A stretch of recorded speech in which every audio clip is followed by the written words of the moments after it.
और आपको कुछ दिल का बात बताने के लिए भी।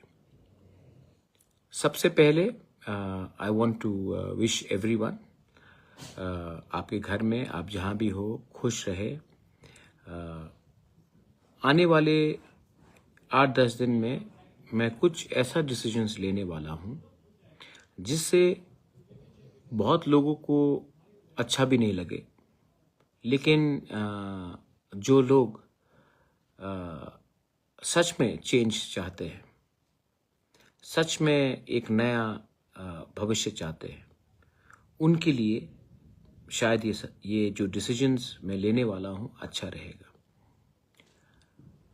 आपको सब मालूम है कि परसों एमडीसीज का शपथ ग्रहण है एंड मैंने फिर से सबको कहा है कि आप पंडाल वंडाल इतना बड़ा शोर शराबा करके ये शपथ ग्रहण मत कीजिए, पैसा इसके लिए खर्चा मत कीजिए।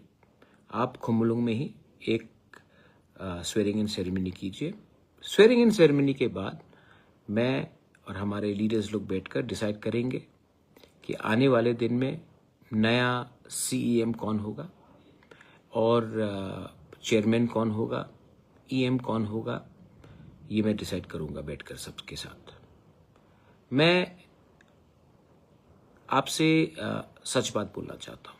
मैंने नोटिस किया है इस इलेक्शन के कैंपेन के द्वारा समय मैंने नोटिस किया, मैं कानपुई, एक जगह है गांव कानपुई फुलडिंग से, मैं वहां में गया था। वहां में हमारे ब्रू लोग, रियांग लोग हैं, वहां में बच्चे लोग थे। मैंने पूछा कि क्या चाहिए आपको, तो जनरली जब मैं बच्चे लोगों से मिलता हूं तो लोग बोलते हैं कि कपड़ा दे दो, जूता दे दो, टॉफी दे दो, स्वीट्स दे दो, मतलब कि कुछ भी। ये बच्चा ने मुझे बोला हमको पानी चाहिए पीने के लिए। दैट ब्रोक माई हार्ट कि आज हम पानी भी नहीं दे सकते। तो मैंने अपना माइंड मेकअप किया कि मैं वहां में अपने लोगों को ड्रिंकिंग वाटर का सोल्यूशन देकर रहूंगा। जबकि डीडब्ल्यूएस टीटीएडीसी के अंदर नहीं है, तभी भी मैं ये करूंगा।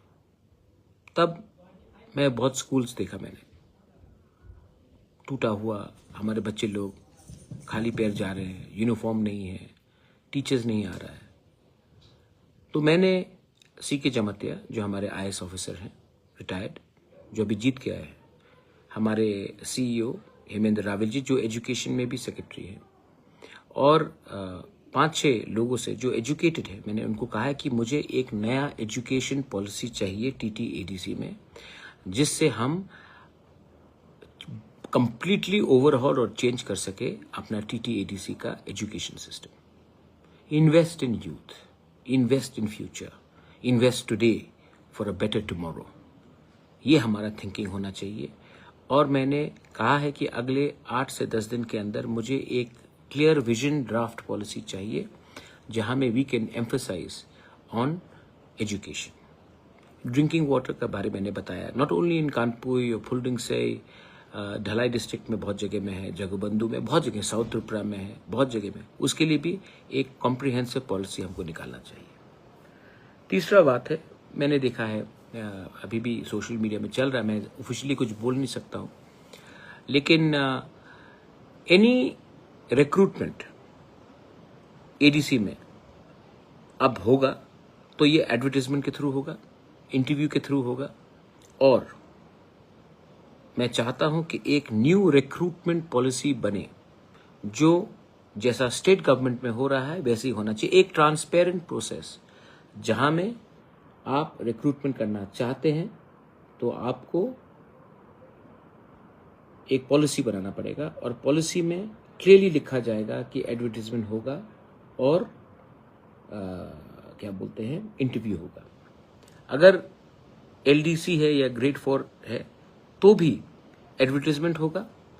एक पोर्टल बनना चाहिए जिसमें कोई लोग ऑनलाइन भी अप्लाई कर सके, ऑफलाइन भी अप्लाई कर सके। उसके बाद जो रिक्रूटमेंट, जो इंटरव्यू करेगा, वो एक इंडिपेंडेंट बोर्ड होगा जो एडीसी से कनेक्टेड नहीं होगा, क्योंकि मैं नहीं चाहता हूं कि कोई भी उंगली उठाए कि यहां में कुछ गलत हुआ है। तो एक ट्रांसपेरेंट सिस्टम होगा। और जो आप लोग अभी चिंता कर रहे हैं सोशल मीडिया में कि ये कैसे दिया, कुछ नहीं होने वाला है, सब होल्ड में है, क्योंकि मुझे खबर मिला है। एंड मैं आपको आश्वासन देता हूँ, I promise you I will clean up this system. And इसके लिए आपको थोड़ा मुझे सपोर्ट भी करना पड़ेगा, क्योंकि बहुत लोग हैं जो ये सिस्टम को क्लीन अप नहीं करना चाहते। मैं सिस्टम को क्लीन अप करूंगा, पर आई नीड योर सपोर्ट, और मैं जानता हूं कि youth will support me. Fourth point, हमने स्पोर्ट्स को कभी भी एम्फसाइज नहीं किया। हमने मणिशंकर मुरा सिंह के संग क्रिकेट एकेडमी किया है, तो मैंने उसके लिए भी मैं एक ड्राफ्ट पॉलिसी बना रहा हूं स्पोर्ट्स के लिए। और मैं चाहता हूं कि football, cricket, mix martial arts, athletics, judo, जो हमारे कोर एरियाज है, वहां में हम एक स्पोर्ट्स का एक अच्छा सा सेटअप, इंफ्रास्ट्रक्चर बनाए। और अगेन, इसको हम नहीं चलाएंगे, पॉलिटिशियन नहीं चलाएगा, इसको स्पोर्ट्स पीपल चलाएंगे, क्योंकि हमारा काम नहीं है स्पोर्ट्स में घुसने के लिए। तो ये मैं चाहता हूं कि मैं इंफ्रास्ट्रक्चर बनाकर जेन्युइन स्पोर्ट्समैन, वुमेन कोचेस को दूं, और वो लोग चलाएंगे। हमारा काम है आपको सपोर्ट करना, हमारा काम नहीं है कि स्पोर्ट्स को चलाना। मैंने जीतने के बाद मैंने अपने म्यूजिशियंस, आर्टिस्ट सबको उजंता पैलेस बुलाया था, और उजंता पैलेस में भी I spoke to all the musicians, artist. I want to come out with a policy where we support our singers, our artists, our folk artists, our cultural teams, like they're doing in Nagaland and in Meghalaya, where the government supports them. तो इसके लिए भी मैं इसके लिए एक policy बनाऊंगा। देखिए, मैं ये टाइम बहुत अलग अलग चीज करने वाला हूं, क्योंकि मैं चाहता हूं कि इसके लिए I am coming to Facebook, because आपका इनपुट बहुत दरकार होगा। इनपुट से और एक बात आया याद, हमारे पास पहले से बहुत अच्छे TCS, IAS officers, retired judicial people, मतलब कि बहुत अच्छे लोग हैं जिसको पॉलिटिक्स से कुछ लेना देना नहीं। मैं उनको भी इनवाइट करके एक थिंक टैंक पॉलिसी बनाना चाहता हूं, जहां से उनका इनपुट लेकर मैं एक नया सिस्टम करूं जो आंसरेबल हो हमारे लोगों के लिए। तो I'm going to reach out to all the retired TCS officers, IAS officers, well-known people in the society, people like Bikash Rai Dev Burma, people like अपना शांति रेरियांग, अभी बहुत लोग हैं, मैं नाम स्पेसिफिकली नहीं लेना चाहता हूँ। हमारा जो राइटर्स है, जो कॉकबोरो काउब्रू में लिखते हैं, उनको भी म्यूजिशियंस हो, ये एक पूरा आउटरीच प्रोग्राम मैं करना चाहता हूँ। एंड उनका व्यू लेकर मैं इसको एक आइन बनाना चाहता हूँ। So this is my another point. और एक बात है, मैंने देखा है कि जब तक हम लोग कोचिंग सेंटर्स नहीं खोलेंगे, ये मेरा सपना भी था एंड मैंने बात भी किया है, और मैं एक खुमलुंग में कोचिंग सेंटर खोलना चाहता हूँ, जहां में हमारे स्टूडेंट्स को बेस्ट